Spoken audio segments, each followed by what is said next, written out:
1986. La ciudad de Pripyat, con sus 44.000 habitantes, resplandece. Los niños celebran el inicio escolar. Las calles del centro están atestadas.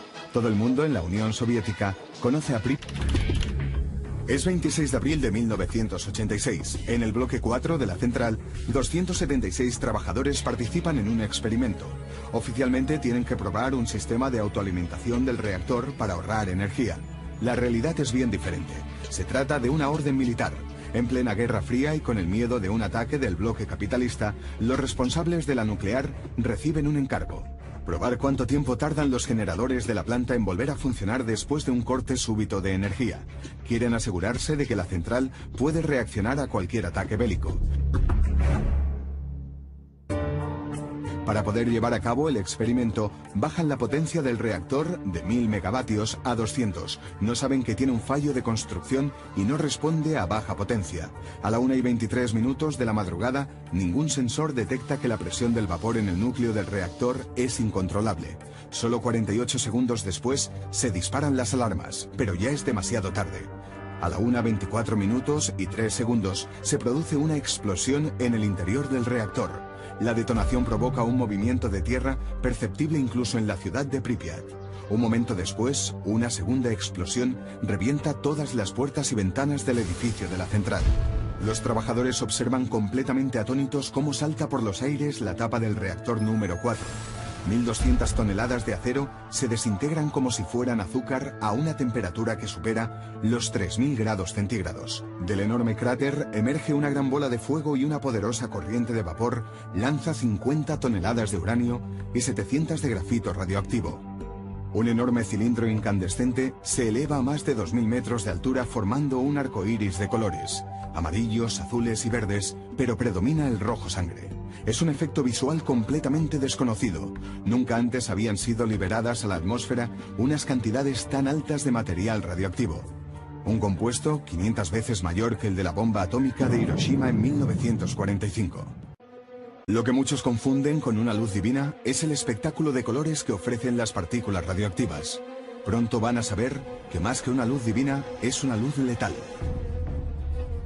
En la sala de control, los operarios empiezan a percibir un olor extraño y notan un fuerte sabor metálico en la boca. Es el sabor del yodo radioactivo que provocará la muerte de muchos de ellos a los pocos días. Los primeros en ser avisados serán los bomberos del pueblo de Chernóbil. Solo les hablan de un incendio en la central. Nadie les advierte de la explosión del reactor ni del nivel de radioactividad que hay en la zona. Van con el uniforme reglamentario y sin ninguna otra protección. Uno de ellos se acerca a la boca del cráter con un dosímetro. A pocas horas de la explosión, en el reactor se lee el índice de radiación más alto de la historia. Millones de veces superior a una dosis letal. El bombero cae allí mismo, fulminado. Ese día morirán 2 de ellos. 26 bomberos más perderán la vida en el hospital número 6 de Moscú. Solo existe una filmación tomada por los propios militares de los heridos que llegan a este hospital. Su estado es muy similar al de las víctimas de las bombas atómicas de Hiroshima y Nagasaki. En pocos minutos se les cae el pelo a mechones. La radiación les llaga todo el cuerpo. Las enfermeras y los médicos tendrán que aislarlos para no contaminarse. Los miran y saben que no hay nada que hacer. Lo que ya llaman el enemigo invisible los matará irremediablemente. Los que van falleciendo son enterrados en ataúdes de zinc y a mucha profundidad. A solo 3 kilómetros en la ciudad de Pripyat, la vida continúa con normalidad. Es sábado, día de fiesta. Sin ser conscientes de estar en el epicentro de la mayor nube radioactiva de la historia, la gente pasa el fin de semana tal y como lo tenía previsto. Nadie les advierte de que el aire que están respirando les resultará mortal. Los militares que discretamente se acercan a la ciudad para medir los niveles de radioactividad no pueden creer lo que ven. La radiación es 15.000 veces superior a la normal. Sobrecoge ver a los niños jugando en el parque, a la gente paseando por las avenidas. Solo hay algo que llama la atención: el constante paso de vehículos militares y la presencia de soldados con mascarillas. En esta filmación se observa a un hombre que, por curiosidad, pregunta a los militares qué están haciendo con máscaras. Ellos inventan cualquier excusa y continúan con sus tareas. Los flashes que se ven están producidos por la radiación que hay en el ambiente. A estas horas, el nivel de radioactividad en Pripyat, lejos de disminuir, aumenta hasta llegar a la increíble cifra de 600.000 veces por encima de lo normal. Cada minuto que pasa puede ser mortal para las personas que viven alrededor de la central, pero poco les importa. Será difícil mantener este silencio. Durante toda la noche el viento sopla hacia el norte y el 70% de las partículas radioactivas caen sobre Bielorrusia. En cuestión de minutos, miles y miles de elementos tóxicos contaminan todo el territorio. Mientras, los trabajos de extinción en la nuclear son frenéticos, pero parece que nada es capaz de parar la emisión constante de gases al exterior.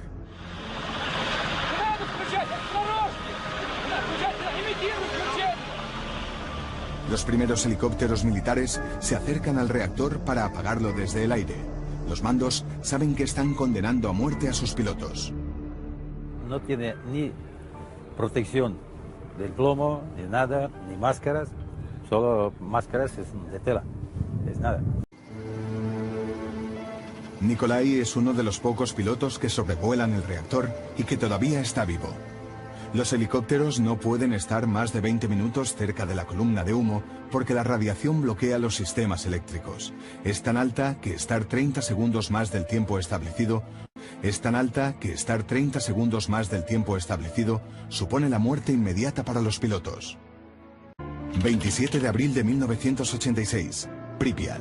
El domingo por la mañana, 24 horas después del accidente, la población de Pripyat continúa desinformada pero cada vez más nerviosa. La ciudad está completamente llena de militares y las víctimas más vulnerables, los niños, continúan expuestos a unos niveles de radiación que años más tarde les resultarán mortales. El domingo al mediodía, más de 30 horas después del accidente, una caravana de 3.000 autobuses llega a Pripyat. Por fin las autoridades han entendido que no pueden dejar morir a toda la población, aunque para muchos será tarde. Llevan demasiado tiempo expuestos. Los autobuses salen con más de 44.000 personas y dejan atrás una ciudad nueva y vacía. La mayoría de las personas evacuadas se quedan a vivir muy cerca de la zona afectada. Las autoridades marcan un primer perímetro de 10 kilómetros alrededor de la central y evacúan a todos los que viven en aldeas y pueblos. Más tarde, este perímetro se ampliará a 30 kilómetros. Consideran que la tierra aquí estará contaminada de por vida. La realidad es que la zona afectada es muchísimo más extensa, pero las autoridades soviéticas no pueden asumir una evacuación de millones de personas. Al final serán 130.000 los que abandonarán para siempre su hogar, pero no irán muy lejos. Las partículas radioactivas resultan incontrolables. 2 días después de la explosión, la nube tóxica llega a Suecia, a 1.600 kilómetros de Chernóbil. El gobierno sueco se pone rápidamente en contacto con Mikhail Gorbachev y los satélites espía de Estados Unidos y Europa muestran el desastre de Chernóbil. Es entonces cuando el presidente soviético se entera realmente de la gravísima situación de la central nuclear. Si no controla el reactor número 4, toda Europa tendrá que ser evacuada. La noche del lunes, casi 70 horas después del desastre, la URSS decide informar al mundo del accidente, pero la nube radioactiva llega antes que la llamada de las autoridades. Desde Suecia se extiende a Alemania, Suiza, Austria y el norte de Italia. El 1 y el 2 de mayo llega a Francia, Bélgica, Gran Bretaña y el norte de Grecia. Proyectadas a gran altura, las sustancias gaseosas y volátiles se dispersan por todo el globo terráqueo. El 2 de mayo llega a Japón, el 4 de mayo se detecta en China y 10 días después de la explosión aparecen en Estados Unidos y Canadá. El nivel de radioactividad en la atmósfera es tan alto que a 1.600 kilómetros del epicentro del desastre, en Suecia, Jordi Bruno se plantea evacuar a su familia. Ese mismo lunes, en Chernóbil, 600 pilotos de combate acaban de ser reclutados para enfrentarse a un índice de radiación 9 veces superior a la dosis considerada letal. La temperatura encima del reactor es de 180 grados. Los soldados, con sus manos desnudas, arrojan sacos de arena para sepultar el cráter y acabar con la columna de humo. Nikolai llega en mayo, pero la mayoría de los pilotos que vuelan los primeros días mueren por la radiación.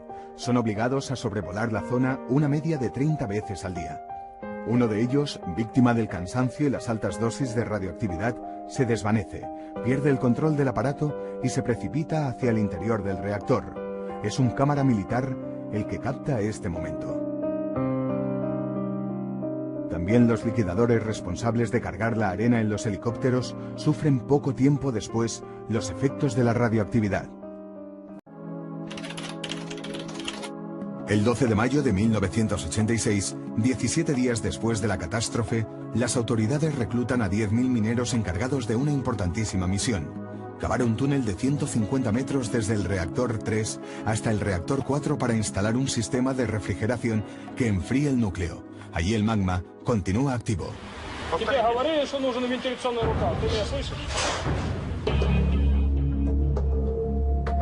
En el túnel trabajan sin máscaras porque apenas pueden respirar.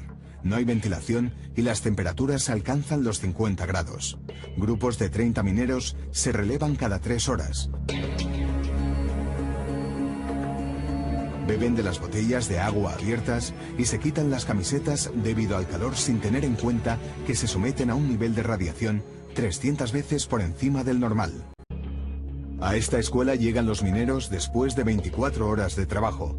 Las aulas se convierten en habitaciones llenas de literas, pero muchos, después de un día en el reactor, ya están al borde de la muerte. Los mineros tienen entre 20 y 30 años. Más de 2.500 mueren antes de cumplir los 40 años, pero sus nombres no constan en ninguna de las listas oficiales de las víctimas de Chernóbil.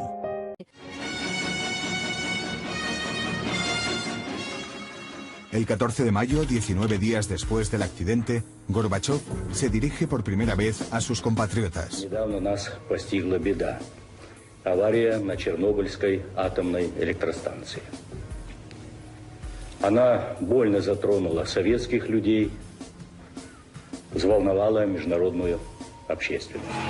15 de mayo de 1986. 20 días después del accidente de Chernóbil, el gobierno ruso recluta a 100.000 soldados, incluyendo a los reservistas, y 400.000 civiles para limpiar de radioactividad la zona de Chernóbil.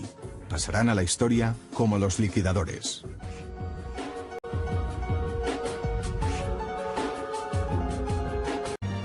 La central nuclear es una bomba atómica. El grafito y el uranio radioactivo que salió despedido continúa alrededor del reactor. Material altamente contaminante está diseminado por todas partes, y las partículas nucleares copan los huertos, las casas, el agua y la tierra en centenares de kilómetros a la redonda. Estos hombres serán los encargados de limpiar la maquinaria, sepultar bajo tierra casas enteras para eliminar la radiación, rociar de agua las carreteras para aposentar el polvo radioactivo y no inhalarlo, y enterrar los trozos de grafito y uranio dispersados por toda la central. Сначала ходишь первые дни, прячешься, надеваешь маску, а потом уже забываешь, даже на производстве уже забываешь одевать ее. Уже как дома, чувствуешь себя действительно, привыкаешь здорово. Все улыбаются, все довольны. Водку не продают. Вообще в Москве такой слух был, что на Чернобыль проезжает, водителям каждый день дают 150 грамм этого. Я с женой разговаривал, 150, и рассказываю, говорю, в столовую заходишь 150, выходишь 150. Она, ты хоть закусывай там. Desconocen que la radioactividad se acumula en el cuerpo y cuantos más minutos pasan, más fácil es que dentro de unos años esta acabe desembocando en un cáncer. Junio de 1986. Central nuclear de Chernóbil. 2 meses después de la explosión de Chernóbil, los liquidadores se enfrentan al trabajo más difícil. Tienen que construir un gran sarcófago que aísle para siempre el reactor accidentado. Solo hay un problema. Ningún humano puede trabajar más de media hora cerca del edificio. Выходим, пойдемте, и ты тоже выходи оттуда. La radioactividad es tan alta que serán máquinas teledirigidas las que se aproximarán a la zona, pero para ello los liquidadores las tienen que acercar. Solo tienen 3 minutos. Corren y rápido hacia vehículos forrados manualmente con plomo porque su vida depende de los segundos a los que estén expuestos. Aunque parezca imposible, lo más peligroso está por llegar. En el techo de la central, centenares de piezas de uranio tienen que ser sepultadas. Lo primero que hacen es subir robots de última generación para que las entierren, pero en pocos minutos dejan de funcionar. Los técnicos no dan crédito a lo que ven. Los robots parecen volverse locos, no hay manera de teledirigirlos y acaban precipitándose al vacío. Habrá que sacrificar más vidas humanas. El gobierno recluta a 3.500 soldados para subir al techo de la central.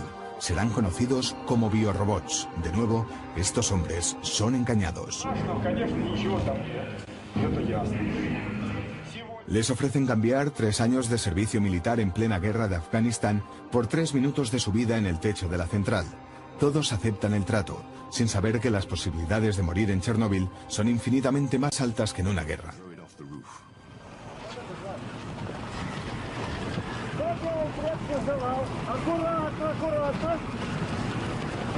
Durante 10 días un equipo de biorobots sube al techo. Solo pueden permanecer aquí 20 segundos, recoger un par de paladas de material radioactivo y salir corriendo. Ellos mismos se fabrican trajes de plomo para que los protejan de la radiación. Cada uniforme pesa 30 kilos. Ningún ser humano se ha enfrentado antes a un nivel tan alto de radioactividad. Muestra de ello son estas fotografías, veladas parcialmente, y las imágenes enturbiadas por los gases que suben desde el suelo. 7 meses después de la explosión, el trabajo de los liquidadores se da por terminado. El sarcófago, que evitará la emisión de más gases, ya está construido.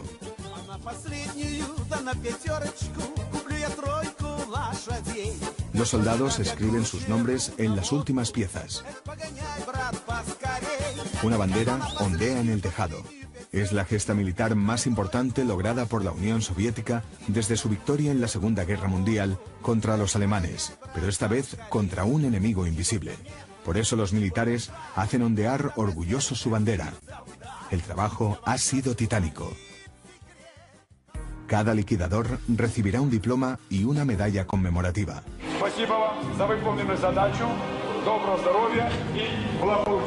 25 años después de la explosión de Chernóbil, un muro de 30 kilómetros separa la central del mundo. Entrar en la zona muerta no es fácil. Se requiere un permiso especial. En el primer control de seguridad, los militares dejan claras las condiciones. No se pueden grabar policías ni trabajadores. Hay que salir de la zona antes de las 4 de la tarde y evitar en la medida de lo posible bajar del vehículo porque el nivel de radiación continúa siendo muy alto. Después de pasar el control, no hay diferencia en el paisaje. La estepa continúa siendo inabarcable, pero aquí ya no vive nadie. Las antiguas granjas colectivas están abandonadas. En la carretera una parada de autobús que lleva 25 años vacía. Después de tanta soledad, sorprende la entrada al pueblo de Chernóbil. 4.000 personas continúan viviendo aquí. Son los trabajadores de la central los encargados de controlar el reactor número 4 y de limpiar la zona de radioactividad. Este cartel no indica la temperatura como es habitual en cualquier ciudad. Marca el nivel de radiación de cada pueblo. Varía con el tiempo. Si llueve, los índices son más altos. Delante de la central de bomberos, un monumento recuerda la heroicidad de unos hombres que perdieron su vida en los trabajos de extinción. Parece que hasta la radioactividad le rinde homenaje porque el medidor marca 0,20 microsieverts. Es un nivel de radiación normal, el mismo que hay en casa. Impresionan a pie de carretera estos montículos, cada uno de ellos coronado por el símbolo de la radiación. En 1986, esto era un pueblo. Aquí debajo, a 5 metros bajo tierra, están enterradas las casas, pero ni eso, ni los 25 años que llevan sepultadas evitan que la radiación se dispare al acercar un medidor. El nivel llega a 1,30, 6 veces más alto de lo normal. Algunos pueblos continúan en pie. Es el paso del tiempo el encargado de borrar su existencia. Antes de llegar a la imponente ciudad de Pripyat, hay que pasar un segundo control. Los militares advierten que está prohibido subir a los edificios y aconsejan no acercarse a los materiales de metal. Son los que más radioactividad acumulan. Buena muestra de ello es el parque de atracciones. En la Noria, el marcador se dispara hasta 1,97 microsieverts, 10 veces por encima de lo normal, y en los autos de choque llega hasta 3,77, casi 20 veces más. Los periodistas que se acercan hasta aquí aún lo hacen con mascarillas. Desde hace un tiempo, pequeños grupos de turistas visitan la zona muerta. Unos 700 al año. Es lo que ya se conoce en la zona como turismo de radiación. Esta es la mayor atracción de la ciudad de Pripyat, pero es casi imposible encontrar a alguien por sus extensas avenidas. Aquí solo habita la naturaleza, el silencio y el recuerdo imborrable de una lucha sin cuartel de miles y miles de hombres y mujeres. A la salida de Pripyat, una vía de tren. que servía para abastecer a la ciudad y trasladar a los obreros desde la central nuclear. Kilómetros y kilómetros de raíles que ningún tren ha vuelto a recorrer. Antes de llegar a la central, un ligero movimiento se observa en el bosque. Son cabras salvajes. Dicen que en esta enorme extensión de tierra inhabitable, los animales campan a sus anchas. Caballos, lobos, osos y zorros, ajenos por completo a la radiación. La central nuclear de Chernóbil se yergue amenazante en el horizonte. Las grúas al lado del reactor número 5 están paradas desde hace 25 años. Todavía estaba en construcción cuando se produjo el accidente. El agua de los canales que rodean el edificio está congelada. Dicen que aquí hay peces de más de 5 metros. Los lugareños lo atribuyen a la radiación. Frente al sarcófago, un cementerio con placas conmemorativas recuerda a los 28 bomberos fallecidos. La imagen del sarcófago es imponente. En este punto, a escasos 200 metros de las ruinas del cuarto reactor, el medidor se vuelve loco. Cada metro que se avanza sube más y más la radiación hasta llegar a más de 13 microsieverts. Esto significa que aquí la radioactividad es 100 veces superior a los niveles considerados normales. Permanecer 20 minutos es como hacerse 7 radiografías seguidas.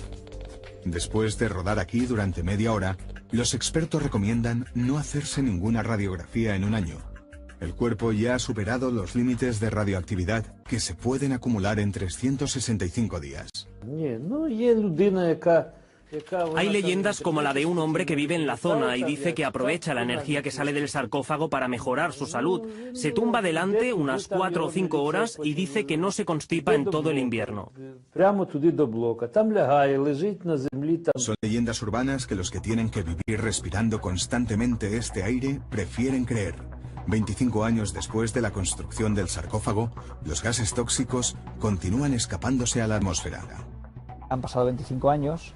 Muchos de los elementos que se puso allí pues se ha ido oxidando con el tiempo y lógicamente esto se tiene que recubrir. Cuando finalizó su construcción, los técnicos ya advirtieron que la estructura no duraría más de 30 años. Bajo este amasijo de acero y hormigón, que poco a poco se va resquebrajando, todavía permanece activo el 80% del material nuclear almacenado en el reactor. Durante la explosión, solo se liberó el 20%.